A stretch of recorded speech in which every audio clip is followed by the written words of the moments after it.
দিনই স্বার্থে আজকের এই প্রোগ্রামে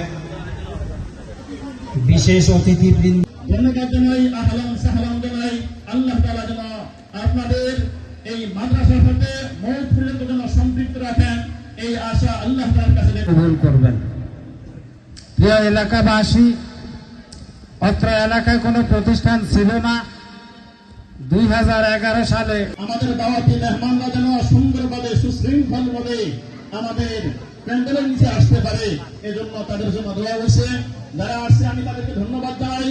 আল্লাহ তাআলা যেন আমাদের হায়াতের ভিতরে প্রত্যেকের সুস্বাস্থ্য কামনা করে আমি আজকের অনুষ্ঠানের শুভ উদ্বোধন ঘোষণা করলাম।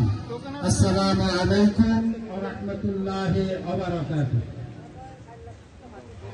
মাদ্রাসা আপনাদের এই অবদান আমাদের হতে পারে, আপনাদের পরামর্শই আমাদের জনাব মিরাজ মুক্তাদির শাহিন বাহাদুর, জনাব মিরাজ মুক্তাদির শাহিন বাহাদুর বিশিষ্ট মাদ্রাসার সম্মানিত উপদেষ্টা জনাব মোহাম্মদ ফজলুল করিম সাহেবকে ওনার মূল্যবান খাওয়ানো একত্রিত করা, এটা অত্যন্ত ভালো কাজ।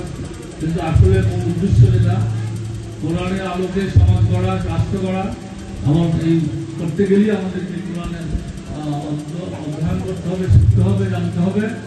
আমার এই জানার মাধ্যমে আমরা আমাদের পরবর্তী জীবনকেও যাতে সুন্দর করতে পারি। আল্লাহ রাব্বুল আলামিনের কাছে আমাদের একই প্রার্থনা যে আমরা আল্লাহর নির্দেশ অনুযায়ী যাতে চলতে পারি এবং আমরা আল্লাহ রাসূলের আনুগত্য করতে পারি। সকলকে ধন্যবাদ। আপনি খেয়াল করেন বা বিভিন্ন মেডিকেলের যদি আপনি খেয়াল করেন, বিভিন্ন মাদ্রাসার ছেলেমেয়েগুলো কিন্তু এখন ফাঁস হচ্ছে। মাদ্রাসার ছেলে মাদ্রাসার ছেলে বইতেও চান্স পেয়েছে, ঢাকা মেডিকেলে ফার্স্ট হয়েছে এবং আপনার দিয়ে যান। তাহলে আমরা শুধু আপনি অট্টালিকা বলবেন, একটা যুগোপযোগী শিক্ষা যদি না দিতে পারেন, তাহলে আমি মনে করি না আসলে এত মাদ্রাসার পক্ষ থেকে শুভেচ্ছা অনুরোধ জানাচ্ছি। এলাকা একটা প্রতিষ্ঠান, একটা সমাজের আলোকবর্তিকা। একটা সমাজ, একটা রাষ্ট্র, একটা বিনির্মাণের জন্য একটা প্রতিষ্ঠান একটা এলাকাকে প্রস্ফুটিত করে, আলোকিত করে। তো সেই রকম একটা প্রতিষ্ঠান আজকে এই কেরাতুল কোরআন মাদ্রাসা। আমি এখানে এসে আনন্দিত এবং গর্বিত, এবং আপনাদের পাশে থাকার জন্য আমি সর্বোচ্চ প্রচেষ্টা চালিয়ে যাব। ইনশাআল্লাহ আপনাদের পাশে থাকবো।